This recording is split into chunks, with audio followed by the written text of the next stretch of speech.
There's a couple of different approaches to bringing all this information together, and many of these approaches have failed.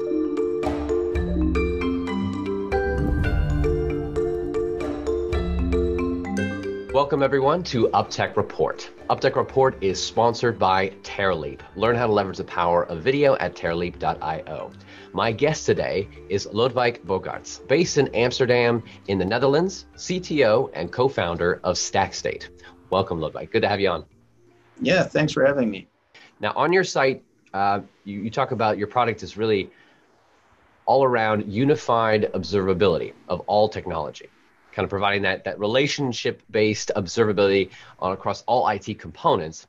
So for those who are out there, maybe you're an infrastructure or information operation leader, or a new term coming out, site reliability engineers, or other business leader that you're managing multiple systems and technologies, this could be a tool you're going to want to check out.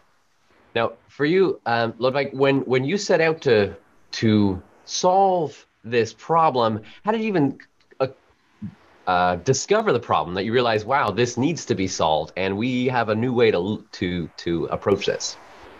Well, it's typically the way it goes is you have the problem, and then you struggle with the problem for a long time, and you start to think about, how you might solve it.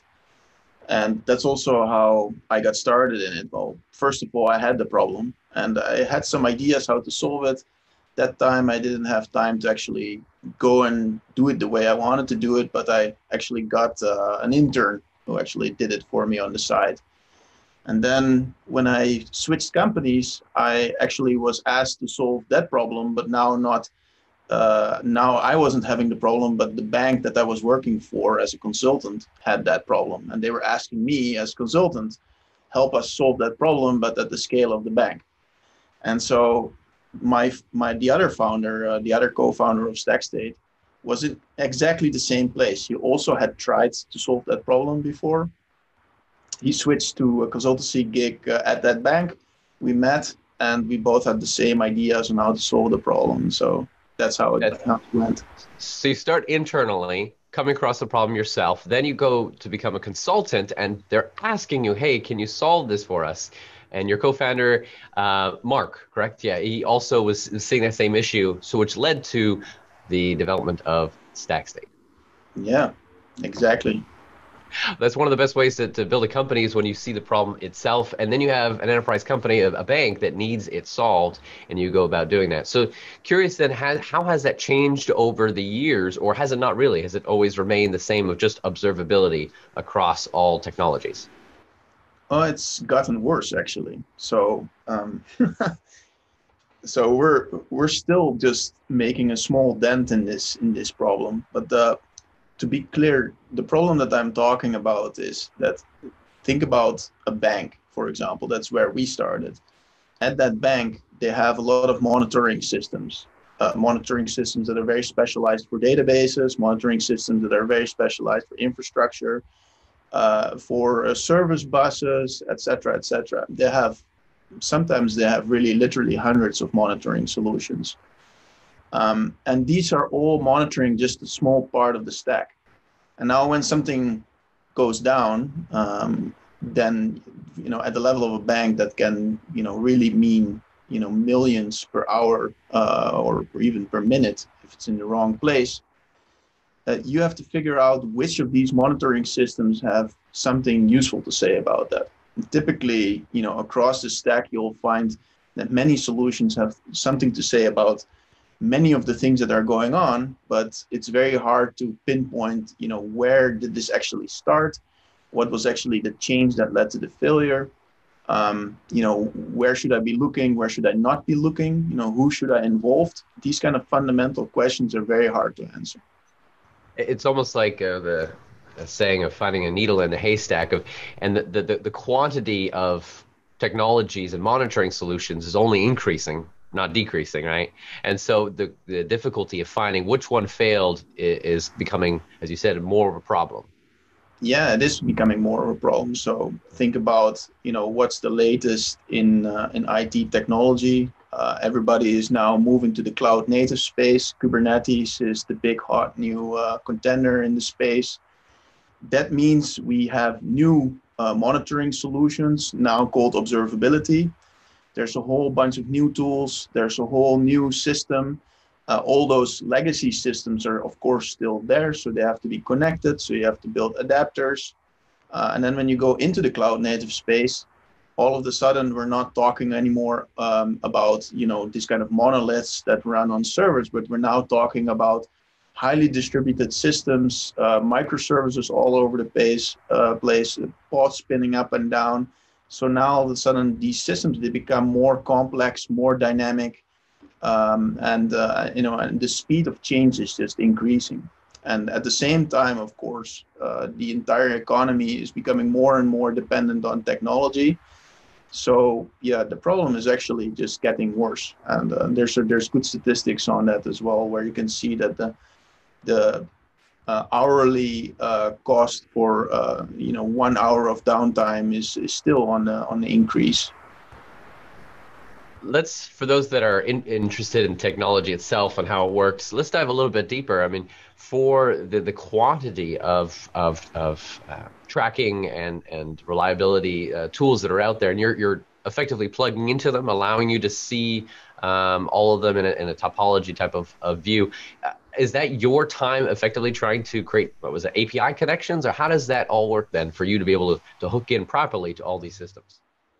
Well, the fundamental insight that we took is that there's a couple of different approaches to bringing all this information together, and many of these approaches have failed and have now kind of become even the laughing stock of the IT monitoring world. So, for example, single pane of glass, sometimes also called pane of single glass. That kind of idea of, in fact, we have all those tools and we just kind of slap a pane of glass on that, and we make lots of dashboards with lots of widgets. That simply does not scale, and means that you have to manually figure out how to pull that data together into dashboards. And, in dynamic situations, that absolutely does not work. Another solution has been and still many vendors are trying to push this. It's kind of still the main one if you look at the scene at large, or the community of IT monitoring at large, is kind of what we call the big database in the sky approach. You say, well, we're Dynatrace, we're New Relic, we're Datadog. We can give you complete end-to-end coverage of your entire IT landscape. But all you need to do is bring all your data to us. And then, of course, we can do it. And, that's been tried since, we know that that's been happening even with IBM in the 90s and so on, and HP and all of those. And that's just never going to happen. All the data is never all going to end up in one place. It's just not going to happen. Another solution has been, let's not consider all the data, but just let's consider only the events. So we bring only the events which are which have, the most important bits of the data, and we bring all that together.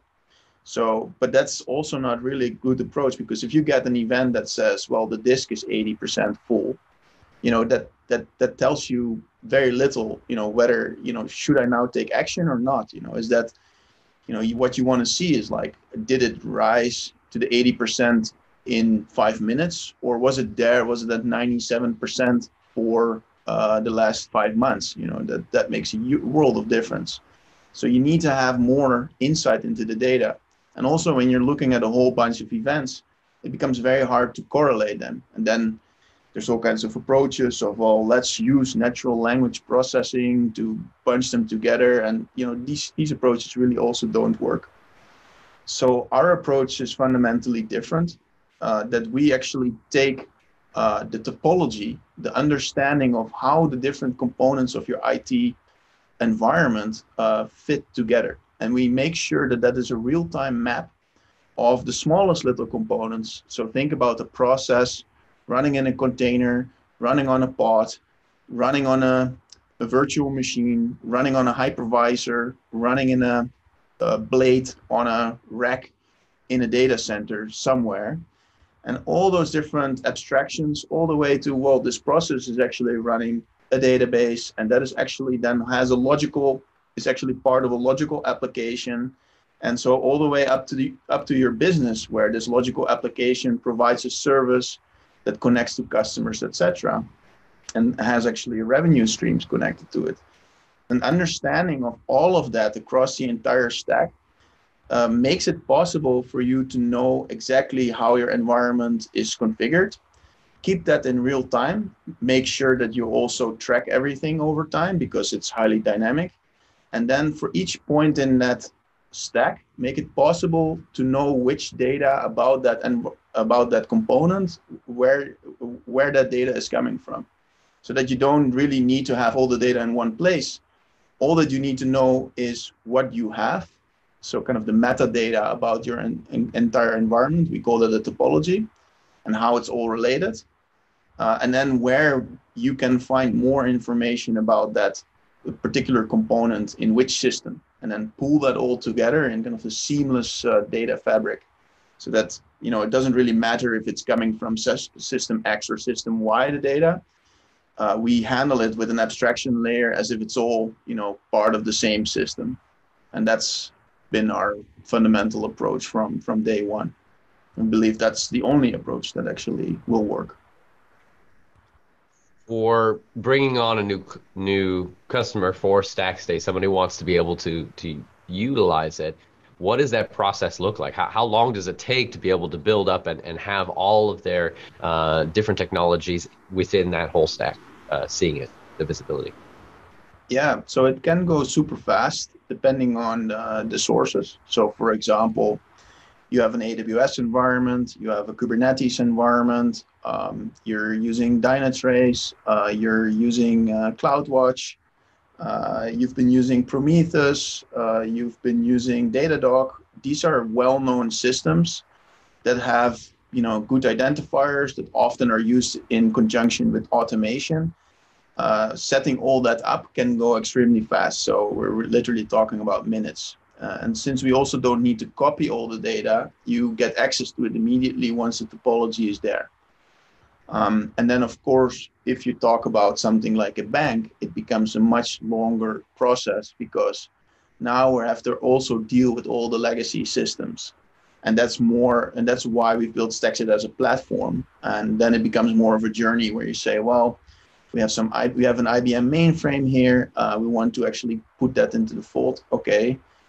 There's a process, there's an SDK, etc. And then it takes months, depending on how far you want to go. So basically, you have your base platforms that integrate very quickly, matter of minutes, that is the most common ones, almost everyone uses. But you do allow legacy systems, using, you said, your SDK, to be able to come in. It just might take a few months to be able to build it in. But the idea is the platform itself can handle both the legacy as well as the everyday and the latest stacks. Yeah, and that's pretty cool actually, because we started with this data model that, in theory, when we started, should be able to handle the newer generations of IT as well. But of course, at that time, when we started in 2014, we started working at that bank. We didn't know about serverless yet, and Kubernetes was somewhere, but it wasn't the hot new kit that it is right now. But it's working perfectly in those environments as well. And I have no doubt that when, you know, the next generation of running your IT comes around, that it will work perfectly in that environment as well. If you could share a word of wisdom or insight to a site reliability engineer or someone who has to manage all this infrastructure, what word of wisdom would you give them in today's day and age? Well, I'm recently working on a blog which is about becoming predictive, because many companies actually are looking to become predictive in their monitoring. So they want to be alerted on the problem before the problem actually occurs. You know, and it's a desire of companies since the dawn of mankind.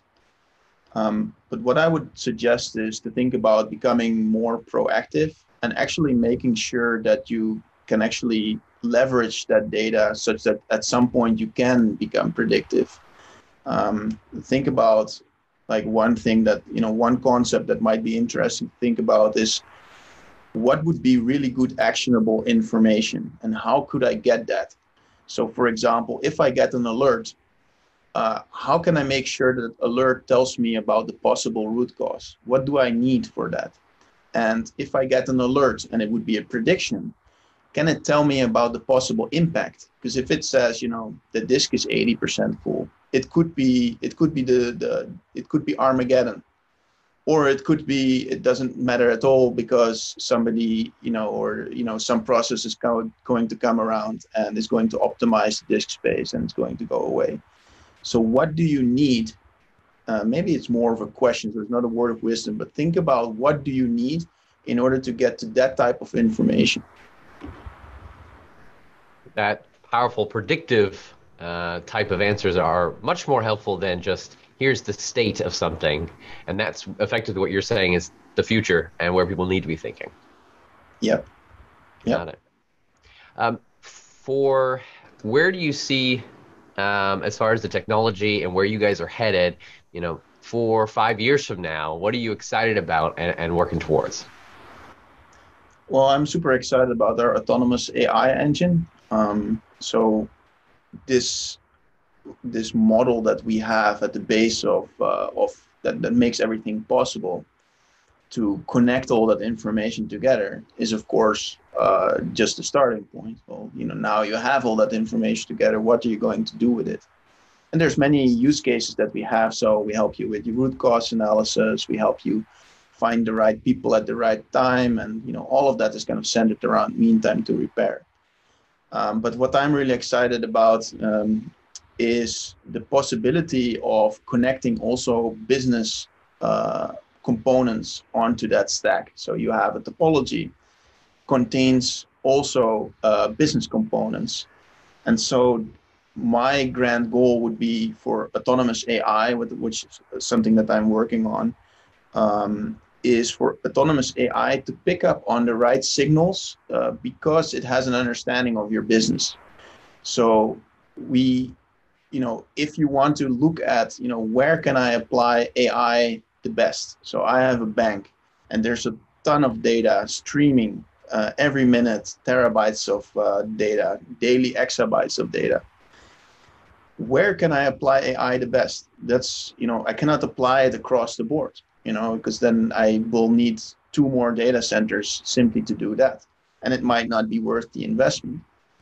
But if you have an understanding of how your IT components, how does that one pod, how did that process in that pod relate to, your important streams, like how many users am I processing, how many, what is my revenue? And if you can correlate those back to, what's happening in that little process inside that pod, if you can correlate that back to what's going on in the business, then it becomes possible for you to apply AI in a very smart manner. And that's where I see, the big future of StackState. And I like the future of that you paint there of the AI autonomous and the specific places it can play a role. For those that want to learn more, you can go to stackstate.com and you'll be able to schedule a demo and see how their platform works. For those that want to learn more about Lodwijk's history and his story, stick around for part 2 of our discussion, where we're going to hear more about that founder's journey. Thanks again, everyone, for joining us. Again, our sponsor for today's episode was Teraleap. If your company wants to learn how to better leverage the power of video to increase sales and marketing, head over to teraleap.io and check out the new product customer stories. Thanks again, everyone. We'll see you next time. Have you seen a company using AI, machine learning, or other technology to transform the way we live, work, and do business? Go to uptechreport.com and let us know.